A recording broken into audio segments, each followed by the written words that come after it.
ठीक आहे. So first काय सांगितलं बघा, डिसऑर्डर ऑफ डायजेस्टिव्ह सिस्टीम. त्याच्यामध्ये सगळ्यात फर्स्ट दिलेलं inflammation of elementary canal. Elementary canal जे त्याला सूज येणं किंवा त्याचं इन्फ्लमेशन होणं हे कशामुळे होऊ शकतं, तर बॅक्टेरियल आणि व्हायरल इन्फेक्शन हे मोस्ट कॉमन आहे.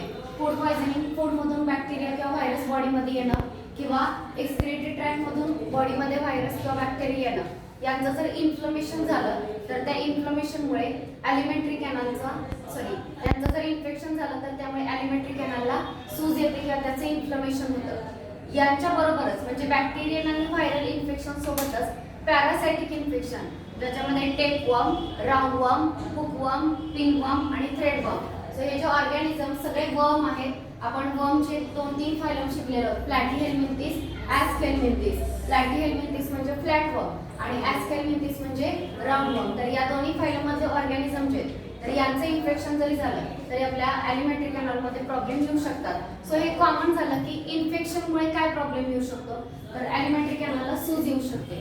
हे इन्फेक्शन सोडून बाकीचेही काही डिसीज आहेत. तर याच्यामध्ये एक आहे jaundice, diarrhoea, vomiting, constipation, indigestion यासारखे सुद्धा प्रॉब्लेम आपल्याला याच्यामध्ये पाहायला मिळतात. सो सगळ्यात फर्स्ट जो दिलेला आहे तो आहे जॉन्डिस. तर जॉन्डिस मध्ये काय सांगितलं बघा, अफेक्टेड लिव्हर. याच्यामध्ये सगळ्यात महत्त्वाचा लिव्हर जो आहे हा अफेक्ट झालेला असतो आणि लिव्हर अफेक्ट झाल्यामुळे स्किन आणि आईज जे आहेत ते येलो कलरचे होतात. So eyes and skin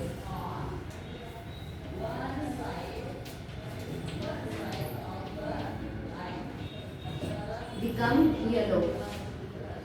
eyes आणि स्किन जे त्याच्यामध्ये येलो होतात. आता याचं रिलेशन काय किंवा लिव्हर डॅमेज होण्याने आईज आणि स्किन काय येलो होती, तर बघा सगळ्यात फर्स्ट लिव्हर हा जो ऑर्गन आहे या ऑर्गन मध्ये ओल्ड आरबीसी जे त्या ब्रेक होतात आणि त्याच्यामधल्या हिमोग्लोबिन पासून बिलिरुबिन आणि बिलिवर्डिन हे पिगमेंट तयार होतात. त्यापैकी बिलिरुबिन हे जे पिगमेंट आहे ते येलो कलरचं पिगमेंट असतं.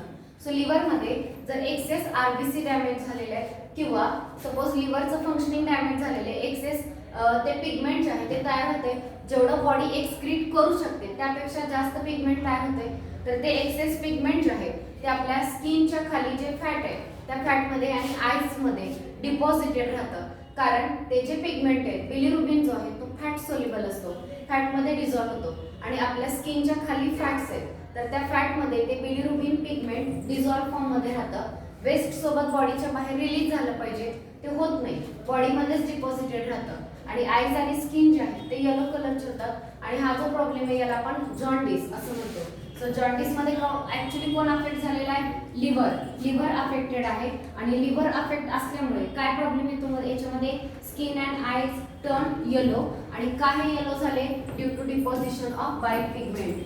Due to deposition of bile pigment. Bile pigment deposit झाल्यामुळे कुठे डिपॉझिट होणार आहे, स्किन किंवा आईज मध्ये ते बाईल पिगमेंट डिपॉझिट होणार आहे आणि या बाईल पिगमेंटच्या डिपॉझिशनमुळे स्किन आणि आईज कसे होतात, येलो होतात. तर या डिसीजला आपण जॉन्डिस असं म्हणतोय. सगळ्यांनी समजला जॉन्डिस. जॉन्डिस मध्ये कोण अफेक्टेड आहे, लिव्हर अफेक्टेड असल्यामुळे तिथे एक्सेस पिगमेंट तयार होणार आहे, बाईल पिगमेंट आणि एक्सेस तयार झालेलं बाईल पिगमेंट बॉडी तेवढे एक्सक्रीट करू शकत नाहीये. सो एक्सेस काय होते, स्किनच्या खाली डिपॉझिटेड राहते. का स्किनच्या खाली, स्किनच्या खाली फॅट्स असतात आणि हे बाईल पिगमेंट जे आहेत ते फॅटमध्ये सोल्युबल असतात त्यामुळे त्या ठिकाणी ते डिझॉल्व्ह स्टेटमध्ये राहतात आणि त्या पिगमेंटमुळे त्या पिगमेंटचा कलर येलो असतो त्यामुळे आईज आणि स्किन सुद्धा येलो होतात. सो याला आपण जॉन्डिस असं म्हणतो. त्यानंतर नेक्स्ट डायरिया, वॉमिटिंग हे डिसीजेस आहेत. सो डायरियामध्ये काय दिलेले बघा, abnormal frequency of bowel movement. Abnormal frequency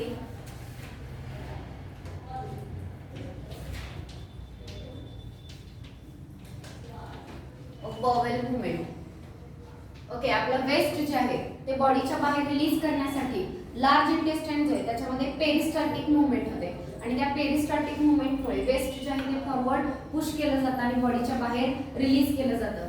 ज्या ठिकाणी डायरिया आहे त्याच्यामध्ये बॉवेल मूवमेंट जे हे ॲबनॉर्मल असते. याशिवाय इन्क्रीज लिक्विडिटी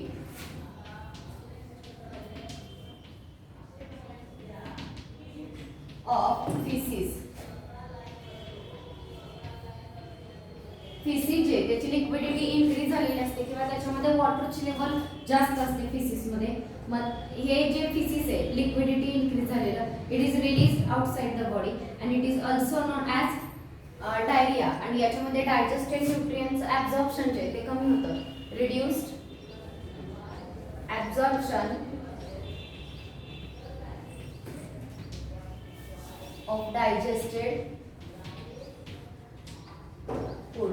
डायजेस्टेड फूडचं ॲब्झॉर्प्शन जे आहे ते रिड्यूस झालेलं असतं.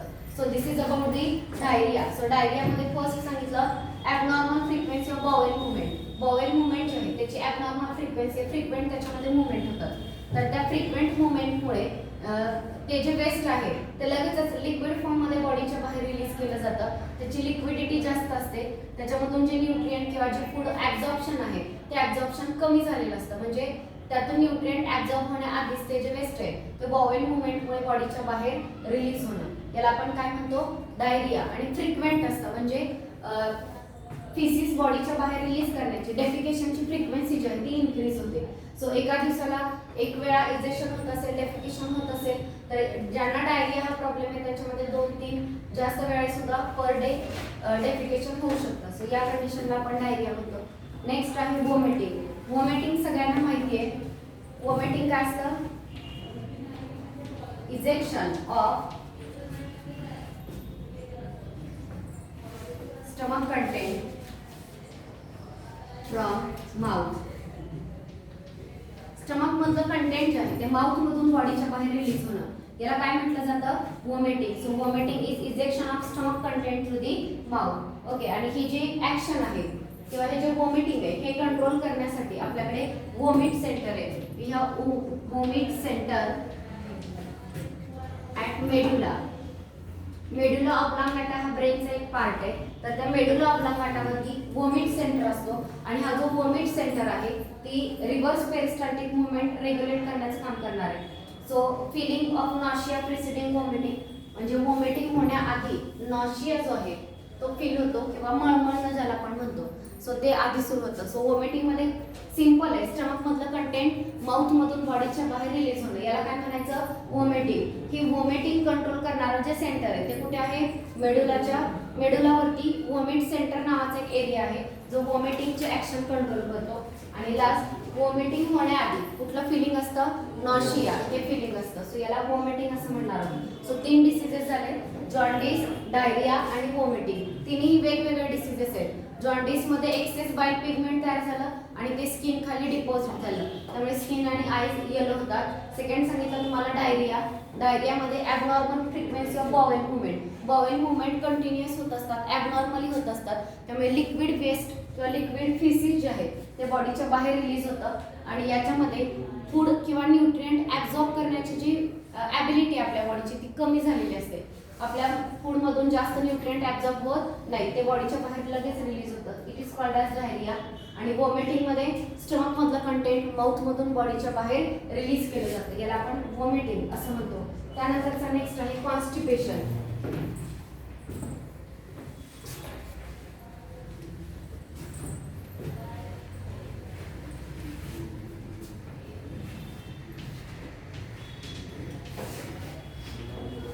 जसं आपण डायरियामध्ये बघितलं की बॉवेल मुवमेंट ॲबनॉर्मल होतात आणि एक्सेस लिक्विड असणारं जे वेस्ट आहे ते बॉडीच्या बाहेर रिलीज केलं जातं. तसं कॉन्स्टिपेशन मध्ये बघा, faeces is retain within the body.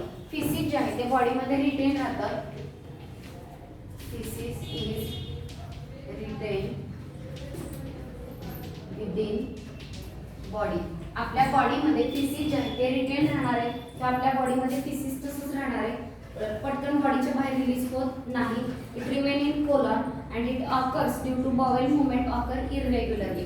हे तरी का होतं बघा, it occur due to irregular bowel movement.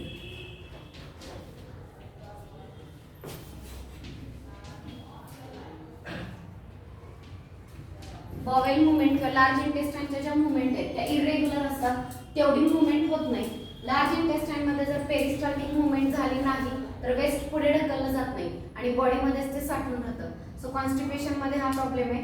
जसं डायरियामध्ये डेफिकेशनची फ्रिक्वेन्सी खूप इन्क्रीज झालेली असते, तर कॉन्स्टिपेशन मध्ये डेफिकेशनची फ्रिक्वेन्सी खूप कमी झालेली असते, लेस दॅन 1 टाइम पर वीक. एका वीक मध्ये एखादा टाइम फक्त डेफिकेशन होतं. एवढी फ्रिक्वेन्सी जी आहे ते कमी होते आणि कमी होण्याचं मेन रिझन काय आहे तर बॉवेल मुवमेंट किंवा लार्ज इंटेस्टाइनची जी पेरिस्टाल्टिक मुवमेंट आहे ती प्रॉपरली होत नाही, त्यामुळे वेस्ट आपल्या बॉडीमध्ये रिटेन राहतं. So it is called as constipation. Next आहे इंडायजेशन. इंडायजेशन सिंपली आपण याला अपचन असं म्हणतो.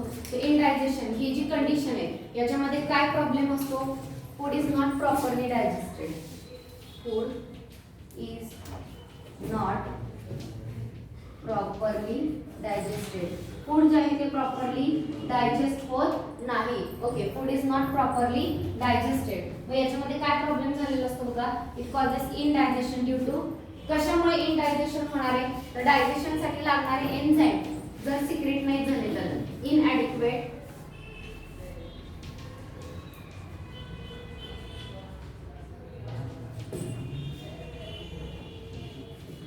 Secretion of enzyme. जे एन्झाईम सिक्रेट झाले पाहिजे डायजेशनसाठी ते तितक्या प्रमाणात सिक्रेट होत नाही. So inadequate secretion of enzyme हे पहिलं रिझन आहे. ओव्हर इटिंग, छान लागते म्हणून प्रमाणापेक्षा जास्त खात राहणं. सो ओव्हर इटिंग आहे, खूप जास्त खाल्लं तरी सुद्धा याच्यामध्ये इनडायजेशनचा प्रॉब्लेम येतो. त्यानंतर नेक्स्ट आहे अनेक्झिटी, फूड पॉयझनिंग.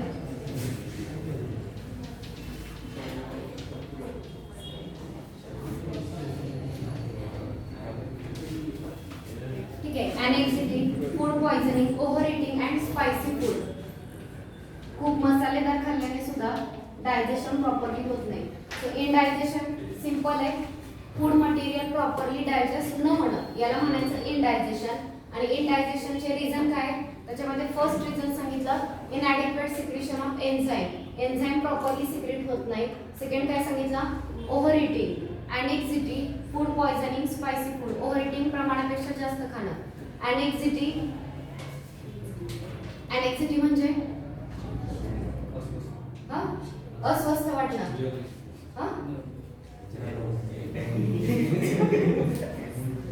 सॅटिटी किंवा खूप फुल झाल्यासारखं होणं. त्यानंतर next food poisoning, food material मधून इन्फेक्शन होणं किंवा सपोज फूड कंटामिनेटेड असेल तर त्यातून बॉडीमध्ये पॉयझन येऊ शकतं. आणि स्पायसी फूड, खूप मसालेदार खाणं, या सगळ्या गोष्टींमुळे इनडायजेशन हा प्रॉब्लेम क्रिएट होतो. सो आतापर्यंत सांगितलेले डिसऑर्डर समजले का बघा. सगळ्यात फर्स्ट सांगितलं ॲलिमेंटरी कॅनालचं इन्फ्लमेशन होऊ शकतं. कशामुळे, बॅक्टेरियल किंवा व्हायरल इन्फेक्शन. याशिवाय काही पॅरासायटिक इन्फेक्शन आहेत. पण कुठले parasitic infection, tapeworm, correct, roundworm, threadworm, pinworm, hookworm यांचं इन्फेक्शन झालं तरी सुद्धा उलट्या होणं किंवा पुन्हा डायरिया यासारखे प्रॉब्लेम तिथेही होतात. सो इन्फेक्शनमुळे प्रॉब्लेम होतात. पण इन्फेक्शन सोडून हे बाकीचे जे दिले त्याच्यामध्ये पहिला बघितला तुम्ही जॉन्डिस, त्याच्यामध्ये लिव्हर खराब झालेला आहे, एक्सेस बाईल पिगमेंट तयार होते, स्किन खाली डिपॉझिट होते. डायरिया तुम्हाला सांगितला, डायरियामध्ये काय सांगितलं फ्रिक्वेंट बॉवेल मुवमेंट, ज्याच्यामुळे वेस्ट मटेरियल जे आहे ते लिक्विड वेस्ट मटेरियल बॉडीच्या बाहेर फ्रिक्वेंटली रिलीज होतं. पुढचं ॲब्झॉर्प्शनची कॅपॅसिटी कमी झालेली असते. वॉमिटिंग मध्ये सांगितलं स्टमक मधलं कंटेंट जे आहे ते माउथ मधून बॉडीच्या बाहेर रिलीज होतं. आणि ही ऍक्टिव्हिटी रेग्युलेट करण्यासाठी ब्रेनच्या मेडुलावरती वॉमिट सेंटर आहे. वॉमिटिंगच्या आधी नॉशिया हे फिलिंग असतं आपल्याला. त्यानंतर नेक्स्ट वॉमिटिंग नंतर सांगितला कॉन्स्टिपेशन. कॉन्स्टिपेशन मध्ये डेफिकेशनची फ्रिक्वेन्सी कमी झालेली असते आणि वेस्ट जे आहे ते बॉडीमध्ये रिटेन राहतं, वेस्ट बॉडीमध्ये साठून राहतं. इनडायजेशन म्हणजे फूड प्रॉपरली डायजेस्ट न होणं, तर याच्यामध्ये एन्झाईम सिक्रेट न होणं, ओव्हर इटिंग, स्पायसी फूड खाणं, फूड पॉयझनिंग होणं किंवा एनेक्झिटी यासारख्या ज्या गोष्टी आहेत यामुळे इनडायजेशन होतं. इथपर्यंत समजला. तर पुढचे जे डिसीजेस दिलेले आहेत तर याच्यामध्ये PEM म्हणजे प्रोटीन एनर्जी माल न्यूट्रिशन याच्याशी रिलेटेड पुढचे डिसऑर्डर दिलेले आहेत. Next is PEM.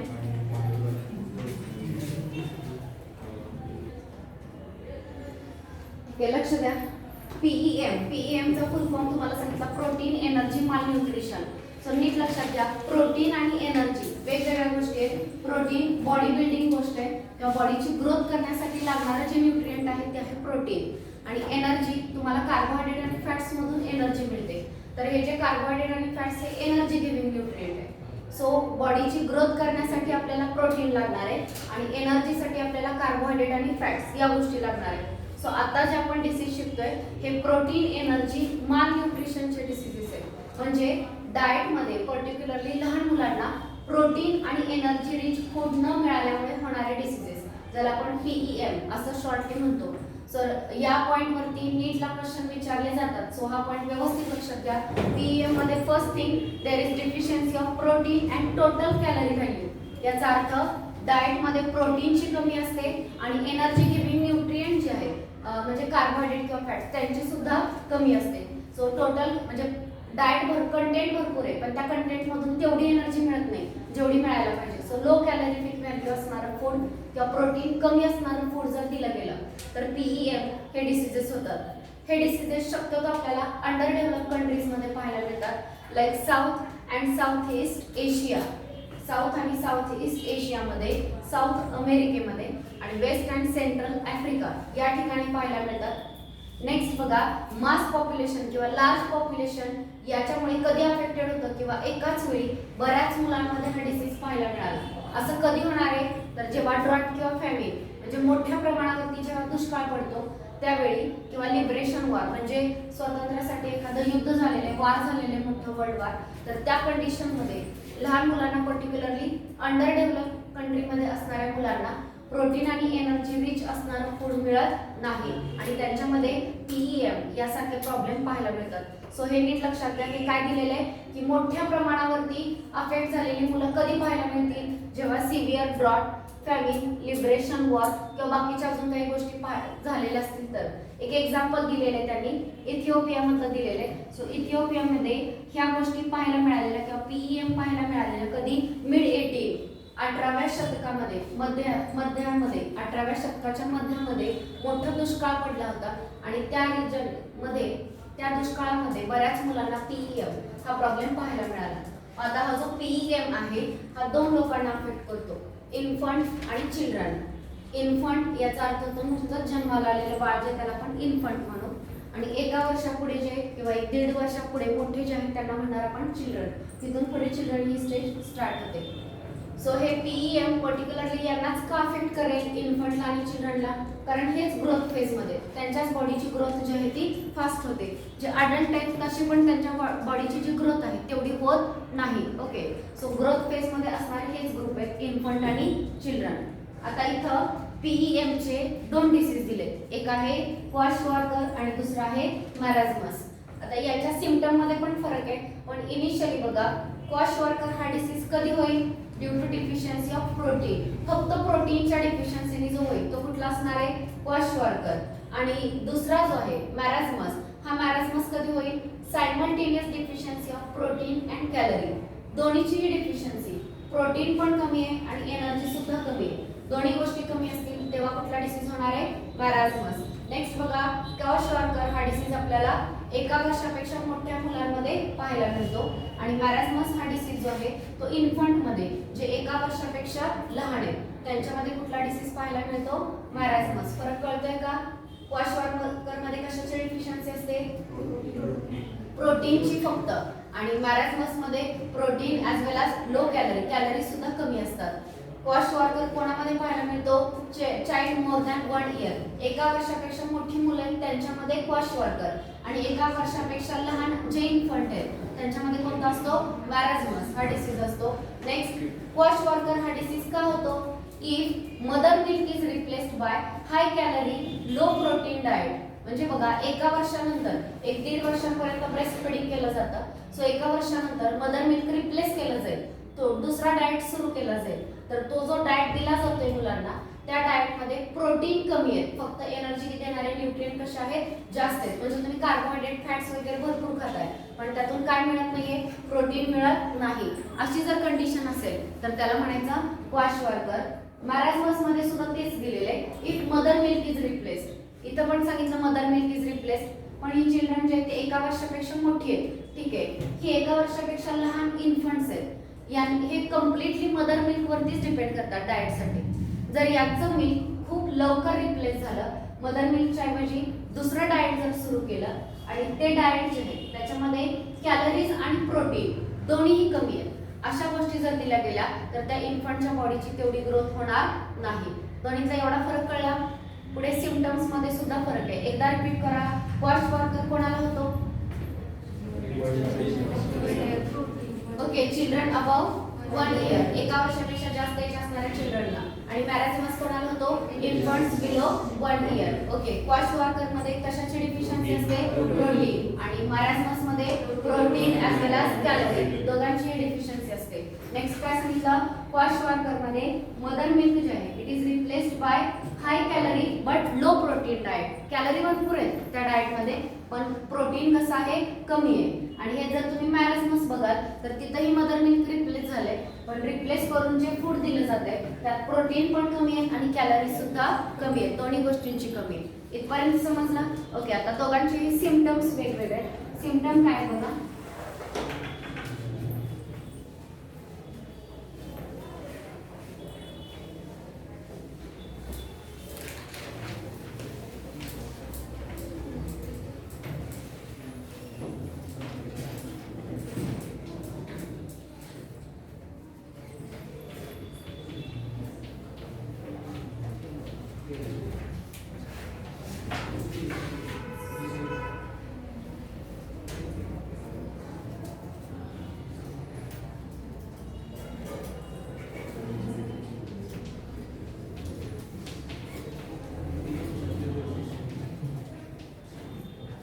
Okay, first thing it impairs growth.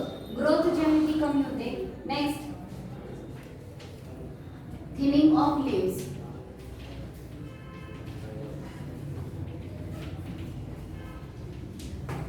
Okay, limbs म्हणजे पाय आणि हात जे आहेत त्यांचे खूप थिन होतात. Next skin become dry, thin and wrinkled. Skin become dry, thin and wrinkled.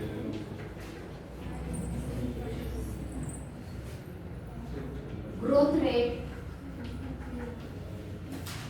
and body weight decline considerably. त्यांचा ग्रोथ रेट जो आहे तो आणि बॉडीचं वेट जे आहे ते बरंच कमी झालेलं असतं considerably. Next even growth and development of brain. Brain development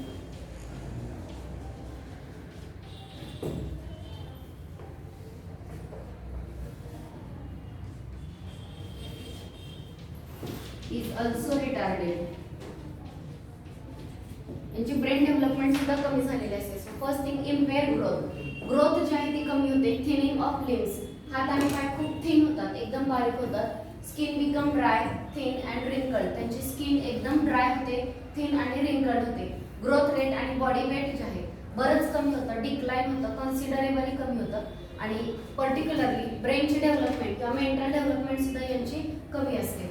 so these are the symptoms which will find in marasmus. हे मॅरेथमस मधले सिम्पटम्स आहेत. तर जर तुम्ही क्वाश वर्कर बघाल तर याच्यामध्ये बघा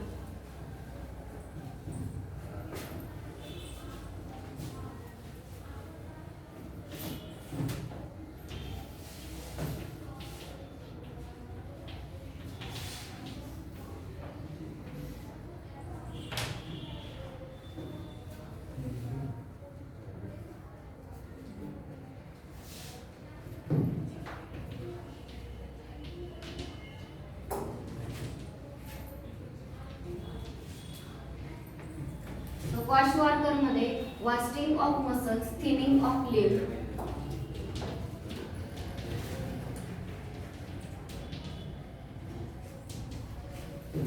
okay, next failure of growth and brain development.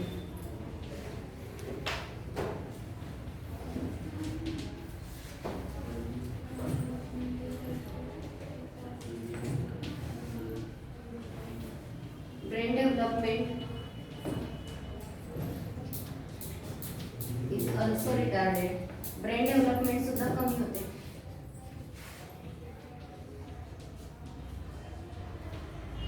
Okay, but unlike marasmus, some fats still remain under skin.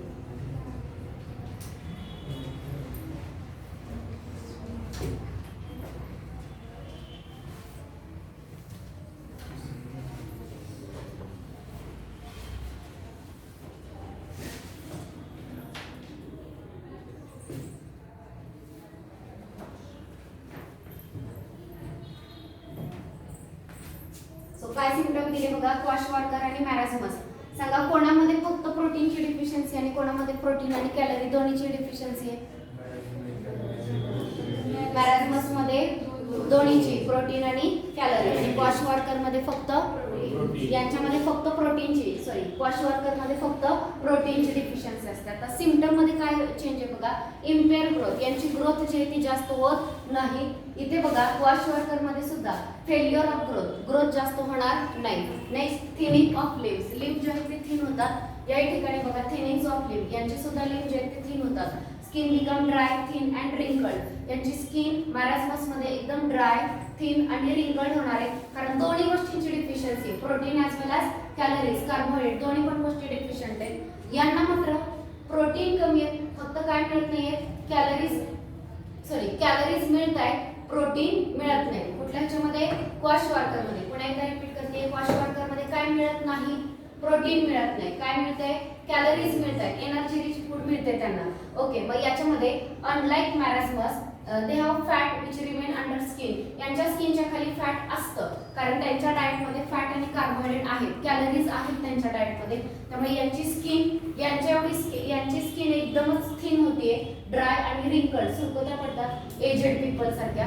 इथं मात्र तसं पाहायला मिळत नाही. यांची जी स्किन आहे तिच्या खाली फॅट डिपॉझिटेड असतात. इथं ब्रेन डेव्हलपमेंट जास्त नाही झालेली, इथं सुद्धा ब्रेन डेव्हलपमेंट होणार नाहीये, कारण काय, डेव्हलपमेंटसाठी कशाची गरज आहे, प्रोटीनची गरज आहे, बरोबर का.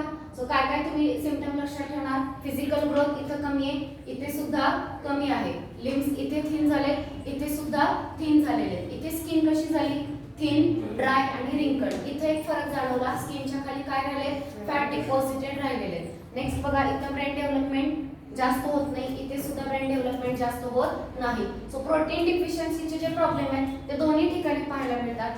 कॅलरी डिफिशियन्सीचा इथं काय आहे की स्किन एकदमच ड्राय आणि थिन होते, इथे मात्र डाएट मध्ये कॅलरीज असल्यामुळे स्किनच्या खाली फॅट जे ते डिपॉझिटेड राहतात. आलं लक्षात. सो हा मेन डिफरन्स आहे मॅरास्मस आणि क्वाश वॉकर. फायनली एकदा रिपीट करेन, या डिसीज वरती एक्झाम मध्ये क्वेश्चन विचारतात. सो डिस्ट्रीब्युशन फॉर्म मध्ये दोन्ही डिसीजेस नीट लक्षात ठेवा. Marasmus both deficient, protein as well as calorie. Quash Walker only protein deficiency, calorie is there. Marasmus occurs in infant. कोणामध्ये होतं मॅरास्मस? लेस दॅन 1 इयर आणि quash walker above 1 year, more than 1 year. इथं जे डाएट असतं ते प्रोटीन आणि calorie दोन्हीच्याही डिफिशियन्सीच असतं आणि यांचं डाएट मध्ये प्रोटीन नाही, कॅलरीज असतात. कळलं का? Okay, so this is about kwashiorkor and मॅरास्मस.